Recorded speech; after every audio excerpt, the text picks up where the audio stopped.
नमस्ते, मेरा नाम है विनय सुल्तान और आप लोग देख रहे हैं दी लल्लन टॉप। हम लोग फिलहाल जबलपुर शहर में हैं। जबलपुर शहर की नई बस्ती नाम का एक इलाका है, वहाँ पर हैं। ये गाजी मस्जिद है। दोपहर में आपको यहाँ पे इन गलियों में इतनी चहल पहल नज़र नहीं आएगी जितनी अभी आ रही है। यहाँ के कई लोग ऐसे हैं जो कि सुबह की अजान सुन के सोते हैं और पूरी रात यहाँ पे चकल्लस करते हैं। बैठकी होती है, बैठकबाजी होती है, चाय की दुकानें पूरी रात इस इलाके में खुली रहती हैं और खाना पूरी रात आपको इस इलाके में मिल जाएगा। हम लोग इस इलाके में आए हैं, रात के तकरीबन 10:30 से 11 बज रहे हैं और अभी आपको देख के आप महसूस कर सकते हैं ये गलियां अभी गुलजार हैं और ये भीड़ लगातार बढ़ती ही चली जाएगी। तो यहाँ पे हम लोग आए, हमने सोचा कि जबलपुर में इस इलाके में भी लोगों से पूछा जाए कि यहाँ पे चुनाव का क्या माहौल है, यहाँ पे किस मुद्दों पे इनको लगता है कि चुनाव होना चाहिए या क्या मुद्दे जो हैं वो अपने आने वाले सांसद से ये सोचते हैं कि पूरी उनकी मांगें की जानी चाहिए। क्या नाम है सर आपका? मेरा नाम रहमत अली है और मैं इस समाज के सेवक हूँ, सामाजिक सेवक हूँ। और दूसरी बात यह कि मैं अपनी बात को इस तरह से कुछ रखना चाहता हूँ कि मध्य प्रदेश में एक जबलपुर शहर है। जबलपुर शहर में करीब 20 साल पहले इस शहर को गांव के से भी बदतर ज़्यादा खराब बना दिया गया था। दिग्विजय सिंह सरकार में जो है लाइट दिन भर में 25 बार गोल होना, 24 घंटे के अंदर 25 बार गोल होना। उसके बाद क्या हुआ कि उन्होंने जो मीटर लगाया, पावर का मीटर जो लगाया, उन्होंने इतना तेज़ लगाया, इतना फास्ट लगाया कि वो हर घर में जो है जहाँ 300 बिल आते थे वहाँ पर 2,500 बिल आते हैं। एक मसला तो ये पुरानी से चला आ रहा है।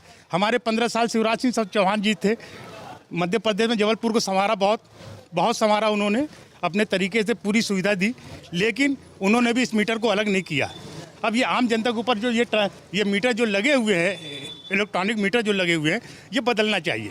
मिसाल के तौर पे आज जो है लोकसभा का इलेक्शन है ना, राकेश सिंह खड़े हुए हैं, विवेक तनखा जी खड़े हुए हैं। अब दो में से एक जन अगर जीतते हैं तो इनसे ये सवाल कौन पूछे, ये मीटर जो है, चोर मीटर जो लगाया है सरकार ने, इसको दुरुस्त करके नंबर 1 में कब लाएंगे?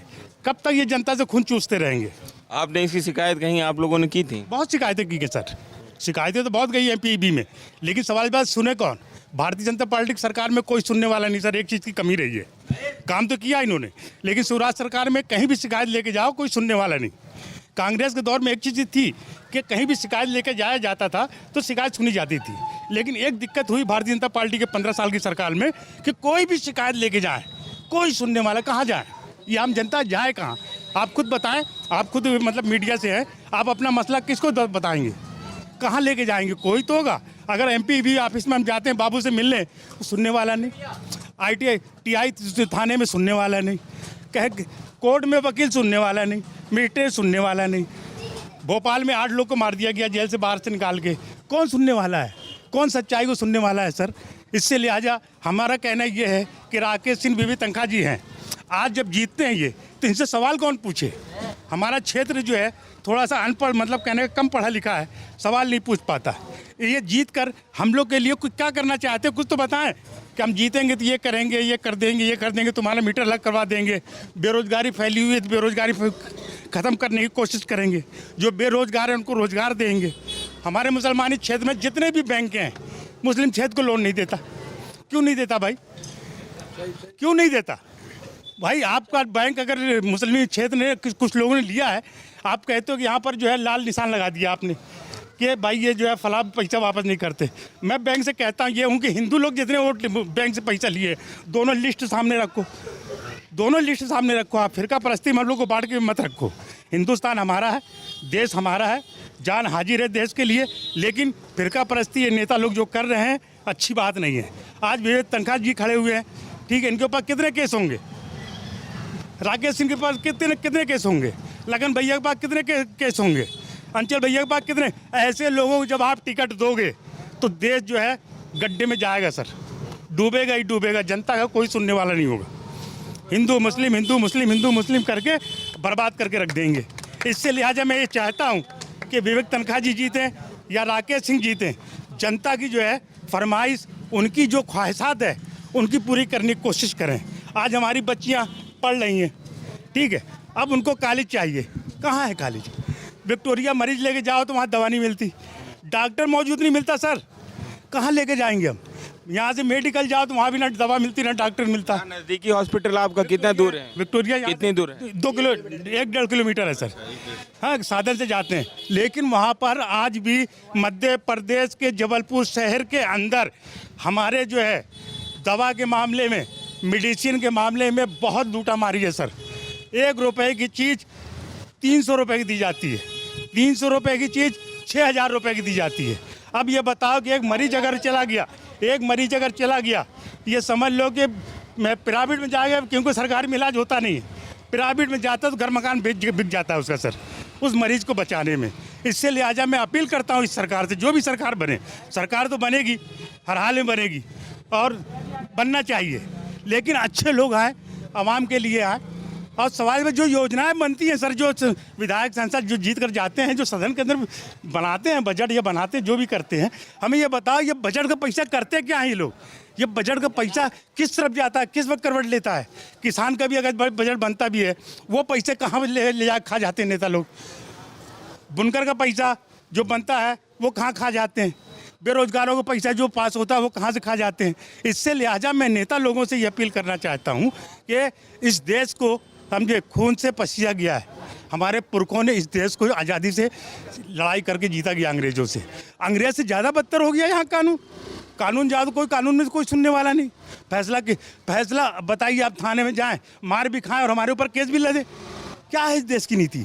सबसे पहले इस देश में कानून नाफिज सच्चाई के साथ होना चाहिए, ताकि विदेश की कंपनियां हमारे हिंदुस्तान के अंदर आएँ और ईमानदारी से काम करें। वो डर के मारे नहीं आते। विदेशी कंपनियां यहाँ पर बेरोजगारी क्यों फैली हुई है? विदेश कंपनियां इस वजह से नहीं आती सर कि यहाँ पर कानून पुख्ता नहीं है। यहाँ पर जो है ये पैसे चलता है कानून सर। जिसके पास पैसा है, खून खल दो कर दो, समझे, उनका कुछ नहीं होने वाला। एक गरीब आदमी फंस जाता है, पूरी ज़िंदगी खराब हो जाता है। बाहर की कंपनियां कब आएंगी? जब कानून का व्यवस्था यहाँ पर ठीक होगा सर। यहाँ पर कानून का व्यवस्था ठीक होगा, मजिस्ट्रेट से ही सही फैसला करेगा। अगर एक आम नागरिक थाने में जाता है तो उसका जो है सही जांच करके, सही रिपोर्ट करके जो है अदालत में भेजने की ज़रूरत है। इससे लिहाजा मैं अपनी बात को ख़त्म करना चाहता हूँ। मैं थोड़ा सा आपसे कुछ पूछना चाहता हूँ कि राकेश सिंह जो हैं बड़े कद्दावर नेता हैं बीजेपी के, 15 साल से यहाँ सांसद हैं। कभी इस इलाके में आपके आए आप लोगों से पूछने के लिए कि आपकी क्या समस्याएं हैं? आप में संपर्क करने आए, कभी प्रचार करने आए यहाँ पे? भारतीय जनता पार्टी के बायलाज सर आपने पढ़ा होगा, मैं जहाँ तक जानता हूँ कि भारतीय जनता पार्टी जो आज की है ये मुसलमानों को एक्सेप्ट नहीं करती। अंदर से अगर रिपोर्ट लें आप उनसे तो वो चाहते नहीं कि हमको वोट भी देंगे। इससे लिहाजा कौन आएगा यहाँ भारतीय जनता पार्टी के जितने भी नेता हैं वो चाहते ही नहीं कि हमको वोट देंगे, तो आएगा कौन? राकेश सिंह कभी नहीं आते, मुसलमानी क्षेत्र में कभी नहीं आते, और जब आएंगे नहीं तो उनको क्या हाल मिलेगा, क्या रिपोर्ट मिलेगी? मैं कांग्रेस बीजेपी की बात नहीं कर रहा हूँ, मैं ऑलराउंडर बात कर रहा हूँ सर। मैं किसी की बात नहीं, पक्ष में नहीं, मैं बीजेपी का हूँ, मैं भारतीय जनता पार्टी का हूँ। लेकिन जो सच्चाई है इस कौम के लिए, मैं बीजेपी कांग्रेस नहीं देखना चाहता। मैं सच्चाई को सामने ला कर रख दे रहा हूँ। राकेश सिंह जो है कभी नहीं आते सर, कभी नहीं आते। कोई मसला आज तक जो है उन्होंने हल नहीं किया। ठीक है, वो दिल्ली से पैसा लाए होंगे, लाकर अपने विधायकों को दिए होंगे, उसके जरिए कुछ काम हुआ काम तो हुआ है, काम में बुराई नहीं है। लेकिन और भी मसलात तो हैं सर। किसी की बच्ची विकलांग है, किसी के बच्चे बहरे हैं, किसी की बच्चियाँ जो है बहुत मजबूर है, बहुत बेवा है। क्या मदद किया सर आपने 15 साल में? कुछ नहीं किया सर। जब आप आएंगे नहीं तो क्या रिपोर्ट आपको मिल पाएगी? ये बच्चे नन्हे ये जो है ये सब बेकार है सर। यहाँ के गोहलपुर स्कूल जाके देखिए सर, प्राइमरी क्या हाल है। बकरी बकरा खेलते हैं सर, बकरी बकरे कुत्ते खेलते हैं सर। अब बताइए, जहाँ बच्चों की पढ़ने की जगह है वो सुरक्षित नहीं है सर। ये सरकार जो है मुसलमानों को पढ़ाना भी नहीं चाहती। क्यों नहीं पढ़ाना चाहती? कि अगर ये पढ़ लेंगे तो ये हमसे सवाल करने लगेंगे। इससे लिहाजा इनको अनपढ़ भी रखना चाहती है। बहुत दूर से इनको जो है अंडरग्राउंड जो भी प्रोग्राम इनका हो, मुसलमानों को पीछे भी रखना चाहती है, समझे सर। तो ये आप लोग जैसे यहाँ पे 15 साल से तो राकेश सिंह हैं, कांग्रेस को ऐसा माना जाता है कि कांग्रेस जो है वो अक़लियतों की बात करती है, अल्पसंख्यकों की बात करती है, उनके अधिकारों की बात करती है। तो कांग्रेस के प्रति एक माना जाता है, एक सामान्य जो समझ है कि अल्पसंख्यकों का जो अक़लियतों का रुझान है वो कांग्रेस की तरफ होता है। तो कांग्रेस के जो 70 साल के राज में जो कांग्रेस का राज रहा है उसको किस लिहाज से देखते हैं आप अपने नज़रिए से? आपको क्या लगता है कि कांग्रेस ने क्या किया है इस अल्पसंख्यकों के लिए? जी, अल्पसंख्यकों का मसला ये है सर कि आज़ादी के बाद से यहाँ पर जो रह गए बहुत पिछले लोग रह गए। बहुत ही जंगलों में रहने वाले मुसलमान जिनके पास पैसे नहीं थे वो बेचारे यहाँ रुक गए, पाकिस्तान नहीं जा सके, नंबर 1। अब दूसरी बात, पंडित जवाहरलाल नेहरू के सामने मसला यही आया कि अब मुसलमानों की बहुत बड़ी आबादी यहाँ हिंदुस्तान के अंदर रह गई सर। है ना। अब इनके लिए क्या किया जाए क्या ना किया जाए। लेकिन दूसरी तरफ आरएसएस जो 1925 में आज़ाद हुई, समझे, उसका बैकग्राउंड इसके ऊपर जो है हावी हो रहा था। अब पंडित जवाहरलाल नेहरू के सामने यही मसला फंसा था कि इनको कैसे विकसित किया जाए, कि इनको ऐसे ऊपर लाया जाए। उनकी जो जद्दोजहद तो ठीक थी सर, वहाँ तक ठीक चलती आ रही थी। इंदिरा गांधी जब आई, इंदिरा गांधी तक भी ठीक चला सर, इंदिरा गांधी तक भी ठीक चला। लेकिन जब राजीव गांधी आए सर, तो आरएसएस के पाले में चले गए सर, वो समझ नहीं पाए। वो अच्छा, वो क्या किया कि आरएसएस वालों के साथ मिलकर ये दंगे इलाकाई बहुत करवाए। कांग्रेस पार्टी ने इलाकाई दंगे बहुत करवाए, और ये आरएसएस के लोग ही ट्रकों में बसों में भरकर जो है वो दंगे करते थे जाकर। सिर्फ हमको तुम वोट दो, हम राज करें, राजीव गांधी की जो प्लान, समझे ना। और आरएसएस इससे कारण ये कामयाब बैकग्राउंड से होती चली गई। और जब ये एकदम मजबूत हो गई सर, तो कांग्रेस को भी उन्होंने जो है, कांग्रेस को भी अलग किया। फिर मोदी सरकार को वहाँ से बुलाया गुजरात से, आ जाओ अब, क्योंकि हमने माहौल पूरे देश में बना लिया है। हम घर घर जो है तो आरएसएस का जो है अभियान चला लिया है।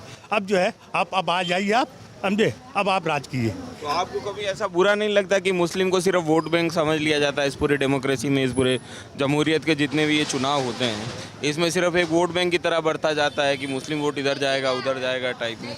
आपके मुद्दों की बातचीत बहुत कम होती है चुनाव। हाँ सर, ये बात तो सही है। ये हमारी मजबूरी कह लो या फिर कह लो कि बदनसीबी है कि हमारे बीच जो रहबर भी हुए, वो भी वही तालीम ना होने की वजह से वो बात नहीं कि सरकार तक पहुंचा पाए। यह मैं मानता हूं, ये नहीं मानता कि मतलब उन्होंने कुछ नहीं किया। मैं वहां तक नहीं पहुंच पाया, वो लड़ाई नहीं लड़ पाया। आज भी हमारी जनता जो है हमारे पीछे नहीं चलने को तैयार है। जनता की लड़ाई लड़ने के लिए हैं तैयार आज के दौर में। लेकिन मैं ये समझता हूं कि हमारी रहबरी में कहीं कमी रही सर। हाँ, वो एक शेर है हबीब जलीब का कि रहजनों ने रहजनी की थी, रहबरों ने भी कहाँ कमी की थी। ठीक ठीक ठीक। तो ऐसा ही कुछ। हाँ, ऐसे ही कुछ हुआ मेरे साथ, मेरे कौम के साथ, कि हम लोग चूक हो गई हम लोग से। बहरहाल फिर भी अभी कुछ नहीं बिगड़ा, देश डूबने के कगार में है सर। अब की बार अगर हिंदुस्तान के अंदर भारतीय जनता पार्टी जीत जाती है तो हिंदुस्तान नहीं रहेगा सर। और बहुत तकलीफ है इस बात की। इस वजह से बहुत कुर्बानी दी है हमारे पुरखों ने, बहुत कुर्बानियाँ दी है। बहुत उलमाओं को ऐसे झाड़ों में, लाखों लाख झाड़ों में लटका दिया गया सर। ऐसी आज़ादी नहीं मिली है।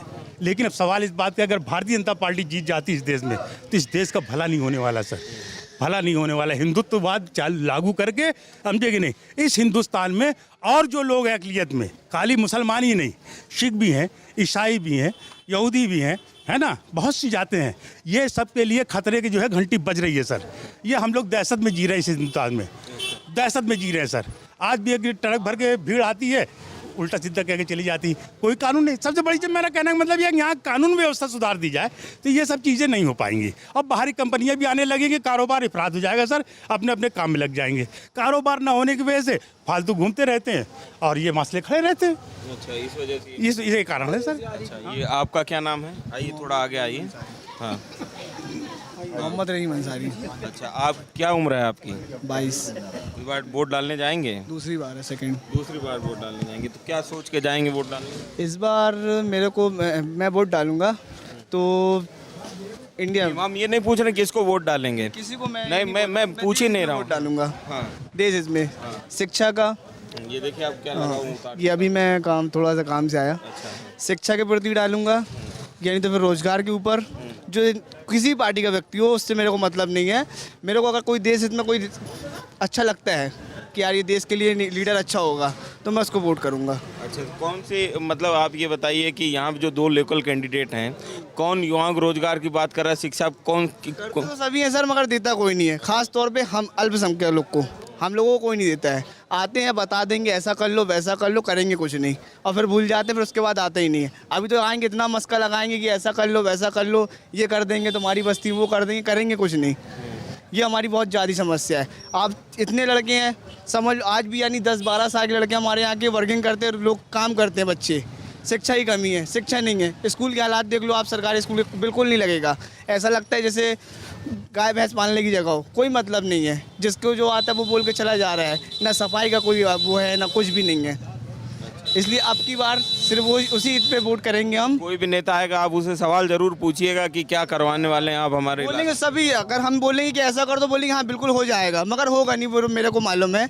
इसलिए अब देश हित में वोट करना हमको, बस जो हमारे देश का भला चाहेगा उसको वोट करेंगे। जो आपके देश का भला चाहेगा उसका वोट करें। क्या नाम है आपका? जी मेरा नाम सलाउद्दीन है, मैं नई बस्ती जबलपुर का रहने वाला हूँ। अच्छा, आपको क्या लगता है, एक मिनट थोड़ा शांति रखिए, शांति रखिए एक मिनट। अच्छा, आपको क्या लगता है किन किन मसलों पे ये बार चुनाव होने जा रहा है?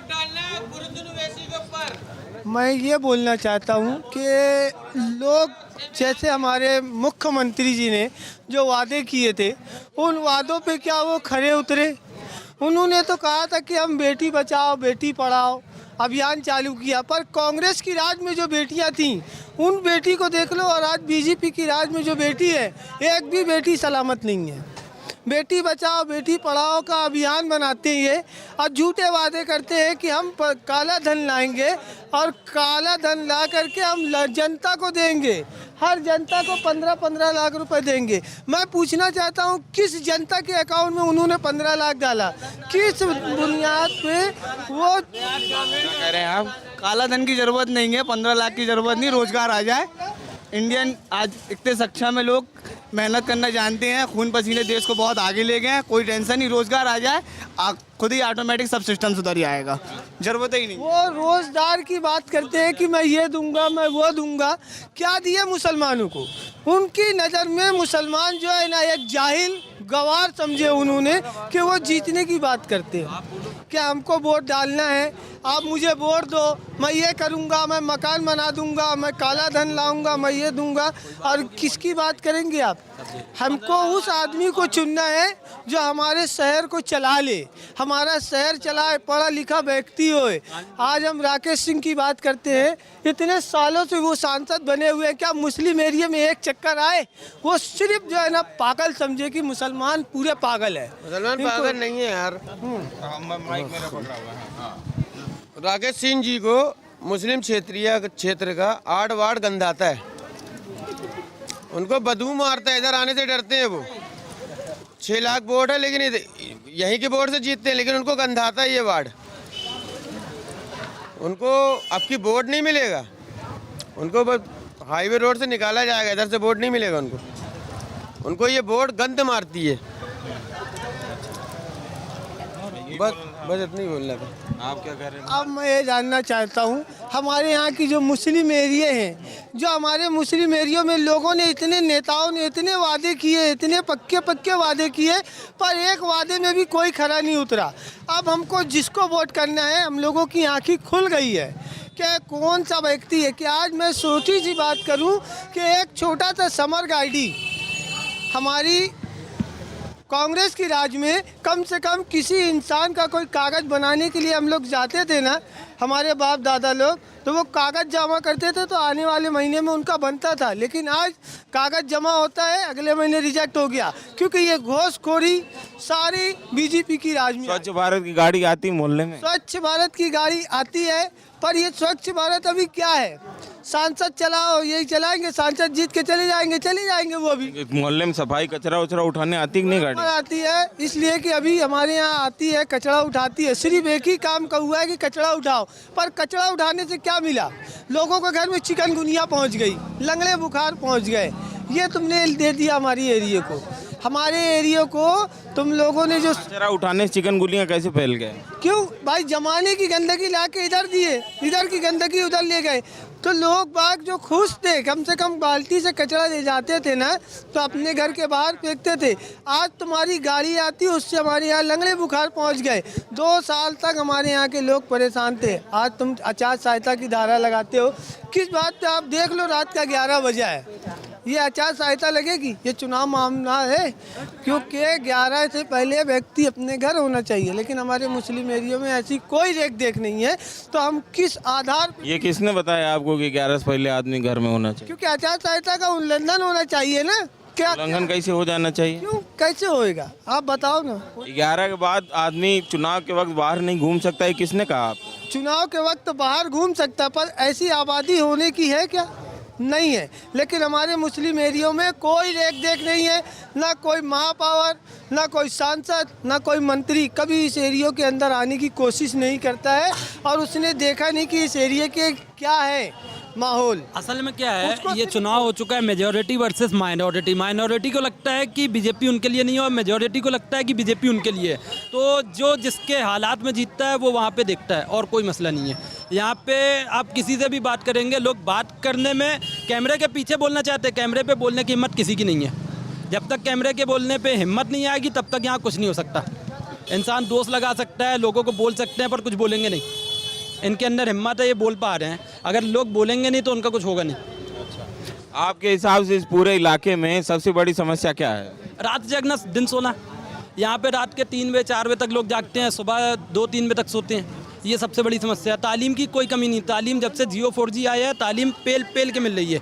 डेली 1.5 GB डाटा लोगों का यहाँ पे रात 10 बजे तक ख़त्म हो जाता है। कहाँ जा रहा?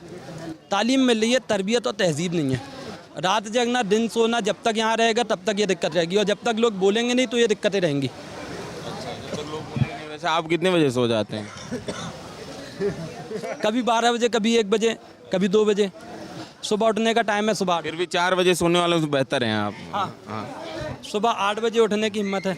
अच्छा, 8 बजे उठ जाते हैं, ये दिक्कत है। तो ये हम लोग, हाँ, इंसान जगेगा नहीं। जब पूरा एरिया जागेगा तो अब दोपहर में कोई सामान नहीं मिलेगा तो आदमी रात में ही लेगा।